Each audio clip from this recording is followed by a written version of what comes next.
నమస్తే అందరికీ. నేను ఫిలోమినా, హ్యూమన్ రైట్స్ యాక్టివిస్ట్.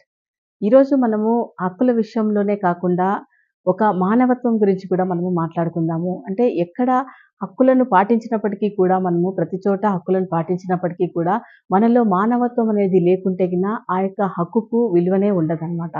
ఈ విషయం నేనెందుకు చెప్తున్నానంటే, మా దగ్గరికి ఒక బాధితులొచ్చారనమాట. వాళ్ళు ఒక రెంటెడ్ హౌస్‌లో ఉంటారు. వాళ్ళ దగ్గర ఉన్నటువంటి వాళ్ళ ఇంట్లో ఉన్నటువంటి ఒక వ్యక్తి ఏజ్డ్ పర్సన్ తను బెడ్ రిడెడ్‌గా ఉంది. తను ఇంకా చనిపోయేటువంటి అలాంటి ఒక సిట్యుయేషన్స్‌లో ఉందనమాట. ఆ సమయంలో ఆ యొక్క ఇంటి ఓనర్స్ ఏం చెప్పారంటే, "మీరు ఇల్లు ఖాళీ చేయాలి. ఎందుకంటే ఒకవేళ ఈమె చనిపోతే గిన మా ఇంటికి చెడ్డ పేరొస్తుంది. తిరిగి మళ్ళీ మాకు రెంటెడ్‌కి ఎవరు రారు. మీరు తొందరగా ఖాళీ చేయాలి" అని చెప్పారు. వాళ్ళకి ఎక్కడ కూడా ఇల్లు దొరకటం లేదు. చూడండి, ఇప్పుడు ఒక సొంత ఇల్లు కలిగి ఉండటం అనేటువంటిది మన హక్కు. ఆ సొంత ఇంటిని ఎవరికైనా వాడకి ఇవ్వాలా? లేదా? అనేటువంటిది కూడా ఆ యొక్క ఓనర్ ఇష్టమే అన్నమాట. ఎందుకంటే ఆ యొక్క రైట్స్ అనేటువంటివి వాళ్ళకున్నాయి. అదే సమయంలో అది నేను ఒప్పుకుంటాను. కానీ అదే సమయంలో మనకు మానవత్వం కూడా ఉండాలన్నమాట. ఎందుకంటే ఆ యొక్క పేషెంట్‌గా ఉన్నటువంటి వ్యక్తి ఒకవేళ చనిపోయినప్పటికీ కూడా తను చనిపోయినంత మాత్రాన ఆ ఇంటికి చెడ్డ పేరు ఎలా వస్తుంది చెప్పండి? ఎందుకంటే ఇదంతా కూడా మనుషుల యొక్క వే ఆఫ్ థింకింగ్. వాళ్ళకున్నటువంటి ఆ యొక్క మెంటాలిటీ, ఒక వ్యక్తి మన ఇంట్లో చనిపోకూడదని.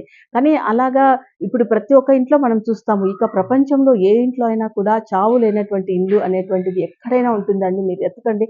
ఎక్కడ కూడా ఒక్కటి కూడా ఏ సర్వే పెట్టి వెతికినా కూడా ఒక్కటి కూడా మనకు దొరకదనమాట. ప్రతి ఇంట్లో చావు అనేటువంటిది, పుట్టుక అనేటువంటిది సహజంగా జరిగేటువంటి ఒక క్రియలనమాట. దాన్ని ఎవ్వరం కూడా ఆపలేము. ఇలాగా ఓనర్స్ కొన్ని రిస్ట్రిక్షన్స్ పెడతారనమాట. అయితే అందరు ఓనర్స్ అలా ఉండరండి. చాలా మంచి వాళ్ళు ఉంటారు. కానీ కొంతమంది మాత్రము ఇంకొక విషయం ఏమంటారంటే గిన, మీది ఏ కులము, ఏ జాతి, మీరెలాంటి వాళ్ళు, ఇవి కూడా ఒక పాయింట్ ఆఫ్ వ్యూగా వస్తా ఉందంట. అంటే దాన్ని కూడా అడుగుతారనమాట. ఒకవేళ వాళ్ళకు ఇష్టం లేనటువంటి ఆ యొక్క జాతిలో కానీ, కులంలో ఉన్నటువంటి వాళ్ళకైతే గిన వాళ్ళు ఇల్లు ఇవ్వరనమాట. తర్వాత మీరు ఏం తింటారు? వెజ్ తింటారా? నాన్ వెజ్ తింటారా? అని బోర్డులు పెడతారనమాట. ఈ ఇలాంటి వాళ్ళకే మా ఇల్లు ఇస్తాము. వేరే వాళ్ళకి మా ఇల్లు ఇవ్వము అని అంటారు.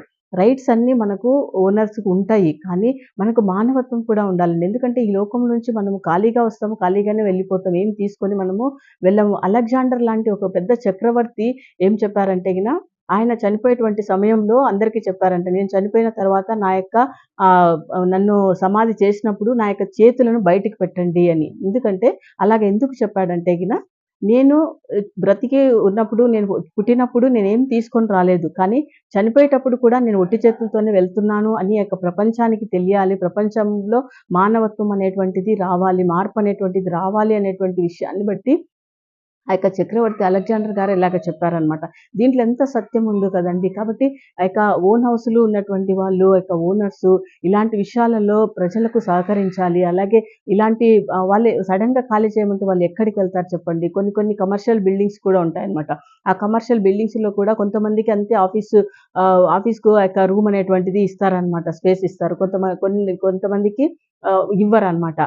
వాళ్ళు రెంట్ ఇస్తామన్నప్పటికీ కూడా ఇవ్వరనమాట. అంటే ఇవన్నీ కూడా ఏమవుతుందంటే ఒక మానవత్వం లేని వాళ్ళగా అవుతాము. మనము హ్యూమన్ రైట్స్‌ను, మానవ హక్కులను మనము పాటిస్తూ కూడా మనము మానవత్వం లేకపోతే గిన ఆ యొక్క రైట్స్‌కు విలువ అనేది ఉండదండి. ఎక్కడ మనం రైట్స్‌ని పాటిస్తామో అక్కడ మానవత్వం కూడా మనకు చాలా చాలా ముఖ్యమనమాట. కాబట్టి ఈ యొక్క వీడియోని ఎవరైతే చూస్తున్నారో, ఓనర్స్‌గా ఉన్నటువంటి వాళ్ళు చూస్తున్నారో, వాళ్ళు దయచేసి అలాంటి ఒక బాధలలో ఉన్నటువంటి వాళ్ళను సడెన్‌గా ఖాళీ చేయమనడము, లేకపోతే పేషెంట్లు ఇంట్లో ఉంటే గిన పేషెంట్లుగా ఉన్నటువంటి వాళ్ళకు మేము ఇల్లు ఇవ్వము అని చెప్పటము.